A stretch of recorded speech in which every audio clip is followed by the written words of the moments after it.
Hello friends, നമ്മുടെ പുതിയൊരു വീഡിയോയിലേക്ക് എല്ലാവർക്കും സ്വാഗതം.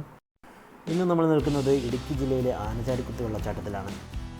ഇടുക്കി ജില്ലയിലെ തന്നെ ഏറ്റവും സേഫായ വെള്ളച്ചാട്ടങ്ങളിലൊന്നാണ് ആനചാടിക്കുത്ത് അഥവാ ആനയടിക്കുത്ത്. ഇവിടെ സ്ത്രീകൾക്കും കുട്ടികൾക്കുമെല്ലാം വളരെ സേഫായി തന്നെ കുളിക്കാനും പ്രകൃതി ഭംഗി ആസ്വദിക്കാനും കഴിയും എന്നുള്ളതാണ് ഇവിടുത്തെ പ്രത്യേകത. വീഡിയോ കാണുന്ന എല്ലാവരും തന്നെ ചാനൽ സബ്സ്ക്രൈബ് ചെയ്യാനും ലൈക്ക് ചെയ്യാനും മറക്കരുത്. തലേ ദിവസം രാത്രിയിൽ തന്നെ ഇവിടെ എത്തി ഒരു ടെൻറ്റ് വാടകയ്ക്കെടുത്ത് വെള്ളച്ചാട്ടത്തിനോട് ചേർന്ന് തന്നെ ടെൻ്റ് അടിച്ച് ഞങ്ങളിവിടെ സ്റ്റേ ചെയ്യുകയുണ്ടായത്. വളരെ രാവിലെ തന്നെ ബ്രഷൊക്കെ ചെയ്ത് ഞങ്ങളിവിടെ എല്ലാം കാണാൻ വേണ്ടി ഇറങ്ങിയിരിക്കുകയാണ്. ഇതിനോട് ചേർന്ന് തന്നെ ചെറിയൊരു പേയ്മെൻറ്റോട് കൂടി നമുക്കവിടെ ടോയ്ലറ്റ് സൗകര്യം യൂസ് ചെയ്യാവുന്നതാണ്. അവിടെ ഒരു ഷോപ്പും സ്ഥിതി ചെയ്യുന്നുണ്ട്. 6 മണി തൊട്ടാണ് അവിടെ ഓപ്പൺ ആകുന്നത്. 6 മണിക്ക് ശേഷം മാത്രമേ നമുക്ക് ടോയ്ലറ്റ് യൂസ് ചെയ്യാൻ കഴിയുകയുള്ളൂ. 7 മണിയൊക്കെ ആകുമ്പോഴേക്കും ആളുകൾ എത്തിത്തുടങ്ങും. രാവിലെ എനിക്ക് തോന്നുന്നു കൂടുതലും ഫാമിലീസാണ് എത്തുന്നതാണ്. അവധി ദിവസങ്ങളിൽ മാത്രമേ തിരക്ക് അനുഭവപ്പെടാറുള്ളൂ എന്ന് തോന്നുന്നു. അല്ലാത്ത ദിവസങ്ങളിൽ വളരെ തിരക്ക് കുറവാണ്. 1 ഡേ ട്രിപ്പ് പ്ലാൻ ചെയ്യുന്നവർക്ക് നല്ല ബെസ്റ്റായിട്ട് ആസ്വദിക്കാൻ പറ്റിയ ഒരു സ്ഥലം തന്നെയാണ് ഈ ആനചാടിക്കുത്ത്. തൊമ്മൻകുത്ത് വെള്ളച്ചാട്ടത്തിൻ്റെ തൊട്ടടുത്ത് തന്നെയാണ് ഇത് സ്ഥിതി ചെയ്യുന്നത്. തൊമ്മൻകുത്ത് നമുക്ക് ഇറങ്ങാനുള്ള സൗകര്യമൊന്നുമില്ല, പക്ഷേ ഇവിടെ ഈസി ആയിട്ട് ഇറങ്ങാം. ഇവിടെ ഏറ്റവും ആഴം കൂടിയ ഏരിയയിൽ ചെസ്റ്റ് വരെ വെള്ളം ഉണ്ടാവുകയുള്ളൂ. വെള്ളച്ചാട്ടം കാണുന്നതിന് വേണ്ടി കുളിക്കുന്നതിന് വേണ്ടി 1 ഡേ ട്രിപ്പ് പ്ലാൻ ചെയ്യുകയാണെങ്കിൽ ഫാമിലിയായിട്ട് വരാൻ പറ്റിയ ബെസ്റ്റ് ഒരു ഓപ്ഷൻ ഇത് തന്നെയാണ്.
ഈ മലയുടെ മുകളിൽ കയറി നിന്നുകൊണ്ട് ഈ വെള്ളച്ചാട്ടത്തിൻ്റെയും മലനിരകളുടെയും എല്ലാം ഒരു കിടിലൻ വ്യൂ തന്നെ നമുക്കിവിടെ നിന്ന് ആസ്വദിക്കാൻ കഴിയും.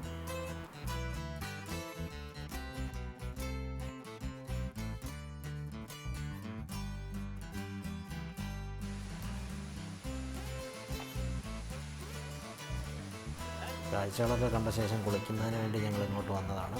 അപ്പോൾ നമ്മുടെ കൂടെ ഉണ്ടായിരുന്നവർ കുളിക്കാൻ ഇറങ്ങിയിട്ടുണ്ട്. മറ്റ് പുറത്തുനിന്നുള്ള ആൾക്കാരും ഇതുവരെ എത്തിയിട്ടില്ല.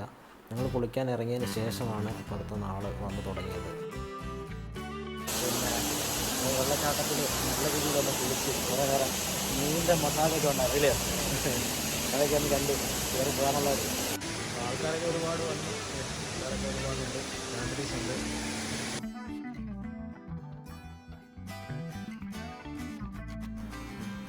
അങ്ങനെ ഞങ്ങളുടെ കുളിയൊക്കെ കഴിഞ്ഞ് ഞങ്ങൾ തിരിച്ചു പോവുകയാണ്. അപ്പോൾ മുകളിലാണ് ഞങ്ങൾ വണ്ടി പാർക്ക് ചെയ്തിട്ടുള്ളത്. അവിടെ പ്രൈവറ്റായിട്ടുള്ള പാർക്കിംഗ് സൗകര്യമുണ്ട്. പേ ചെയ്താൽ നമുക്ക് പാർക്ക് ചെയ്യാം. ഇവിടേക്ക് എത്തുന്നതിന് വേണ്ടി ഒരുപാട് വഴികളുണ്ട്. അപ്പോൾ നമുക്ക് മുകളിൽ കൂടി വരുന്നതാണ് കുറച്ചുകൂടി അടുത്ത് കിട്ടുന്നത്. അല്ലെങ്കിൽ നമ്മൾ ഒരുപാട് നടക്കേണ്ടി വരും ഇവിടെ എത്താൻ. ഇപ്പുറത്തെ സൈഡിലും നമുക്ക് കുളിക്കാനൊക്കെ ഉള്ള സൗകര്യങ്ങളുമുണ്ട്. ഞങ്ങൾ മുകളിലാണ് പാർക്ക് ചെയ്തത്. ഞങ്ങൾ തിരിച്ചു പോകാൻ വേണ്ടി വണ്ടി എടുത്തു.